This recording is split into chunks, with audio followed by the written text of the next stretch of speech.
348명 시험 안 보고 정규직 전환, 강남교육청 제2의 인곡통 사태, 이렇게 하면서 경쟁률 최고 90대 1인 교육 공무직의 내년 채용, 취준생들 불공정, 이렇게 얘기가 나오고 있는데, 이게 요렇게 단순하게 볼 문제가 아니다. 방과 후 코디, 그러니까 방과 후 활동의 자원봉사자였던 사람들이 정규직이 돼버리는 거예요.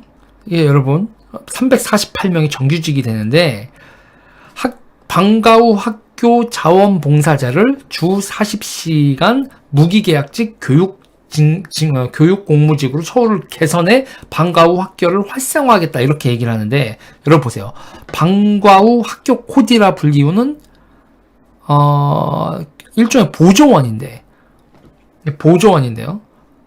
자, 방과 후 코디를 주 15시간 미만 업무를 하는 자원봉사자를 위촉하고 교통비 식비로 하루 3만 원을 지급해왔다, 이렇게 얘기를 하고 있어요. 여기서 보면 방과 후 학교 봉사자를 주 40시간 이렇게 나오는데, 그래서 면접 평가를 거쳐 40시간 일하는 교육 공무직으로 전환한다. 자원봉사자에서 무기계약직으로 전환.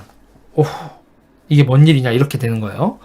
근데 여러분 여기서 잘 봐야 될 게 있어요. 이런 어메이징한 내용에서 여기 훨씬 더 어메이징한 겁니다, 이 내용이. 자, 지금서부터 해설을 해드릴게요.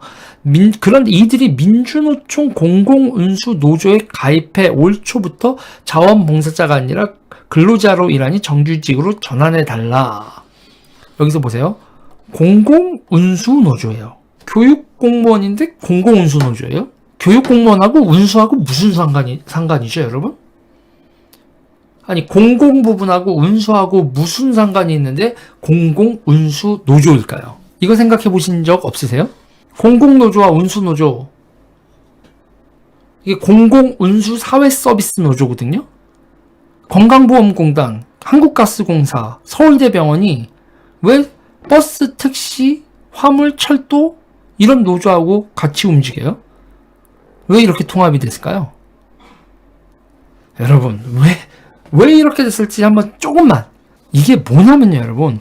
공공운수 사회서비스를 하나로 묶은 이유는요, 여러분. 뭘 위해서?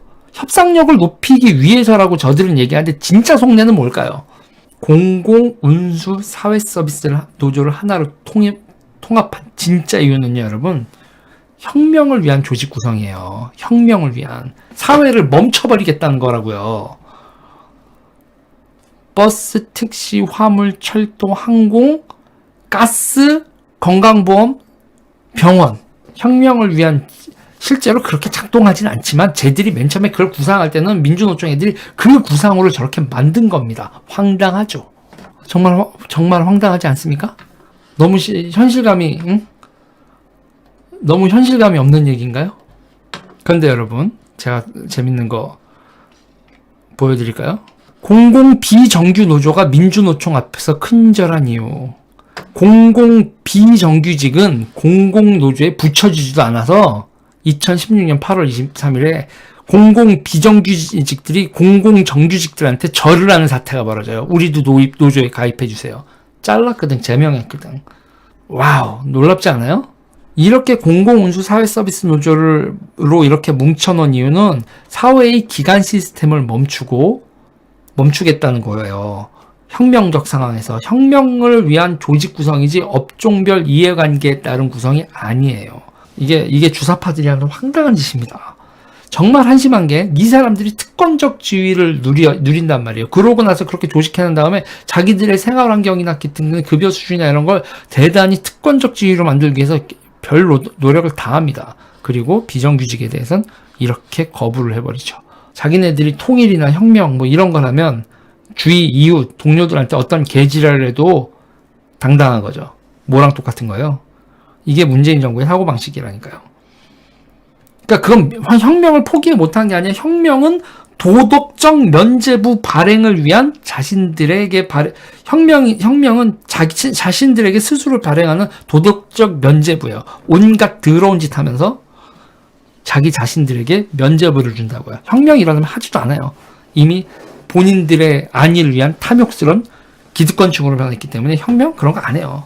공공 비정규직 노조가 민주노총 재가입을 해 저렇게 절을 했는데, 저때 이유가 저렇게 저 사람들을 제명하고 절을 하는 사태가 저때 벌어진 이유가 지휘통제 편제를 교란한다 이거예요.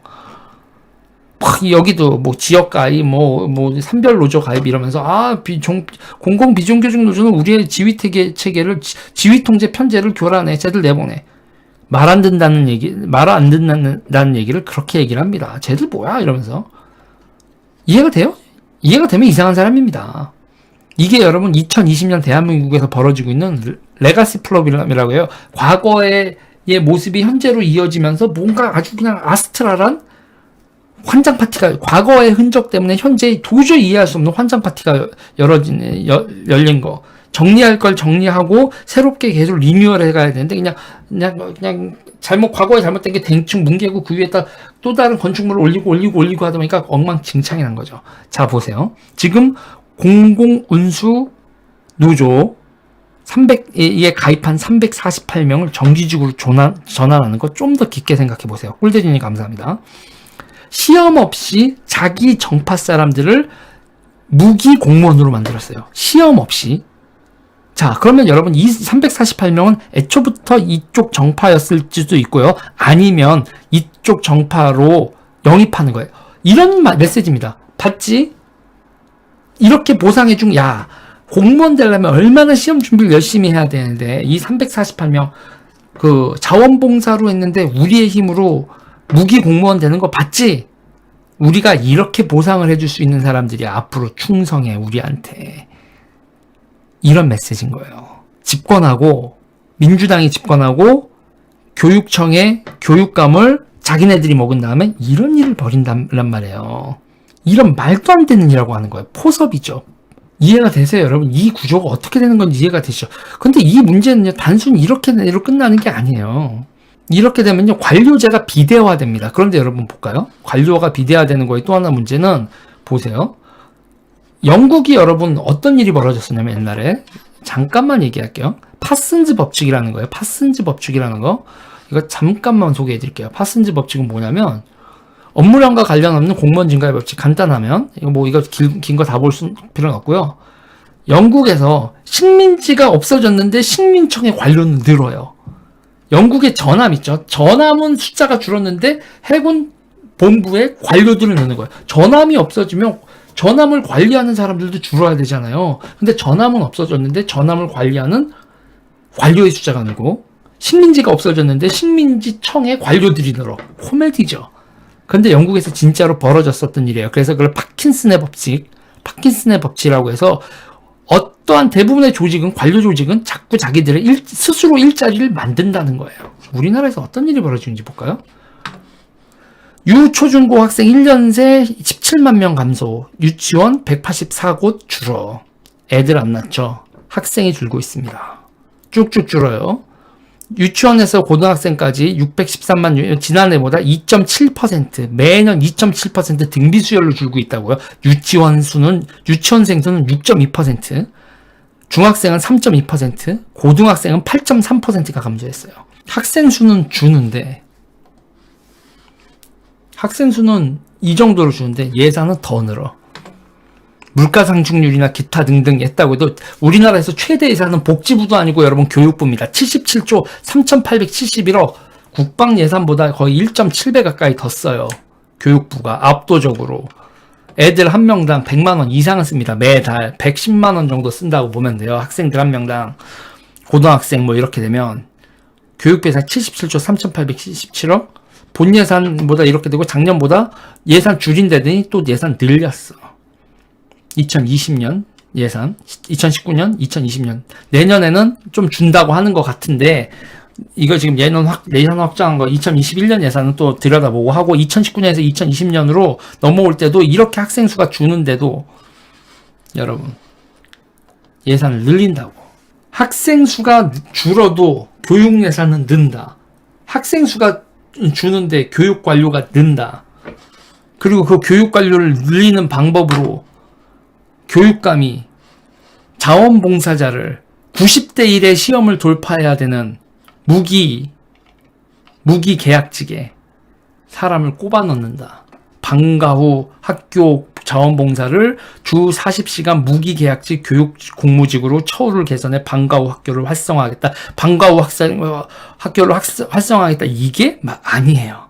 조직을 강화하는 겁니다. 나라 돈으로 지들 정파의 조직을 강화하는 거예요. 주 15시간 미만 업무를 자원봉사자로 위촉해서 이렇게 지급해 왔는데, 식비로 하루 3만 원을 지급해서 이렇게 돼 있던 사람을 40시간 고육공무원. 그런데 이거로 채우기 어렵기 때문에 방과 후 실무사라는 직종도 만들어서 두 개를 겹쳐서 일주일에 40시간을 어거지로 노동시간을 채우게 만든다. 자, 여러분.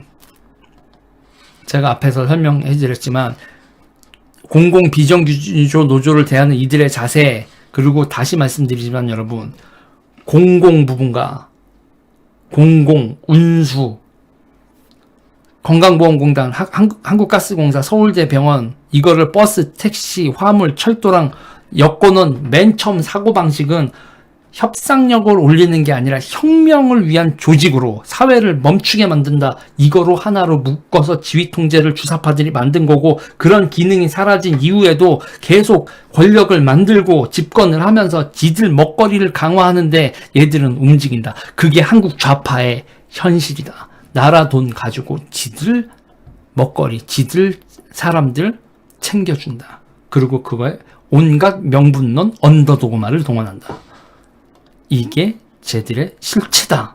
그래서 지금 이걸 보는데, 이제 제가 보는 거는 뭐냐면, 이렇게 이제 조선일보에다가 친구들도 이렇게 기자들도, 김현주 기자, 김준호 기자들 열심히 쓰셨는데, 제가 요새 보는 기자님들이요, 이제 제가 46이니까, 이제 30대 기자들, 40대 초반 기자들은 민주노총이 주사파의 산물인 걸 모르는 사람들이 너무 많아.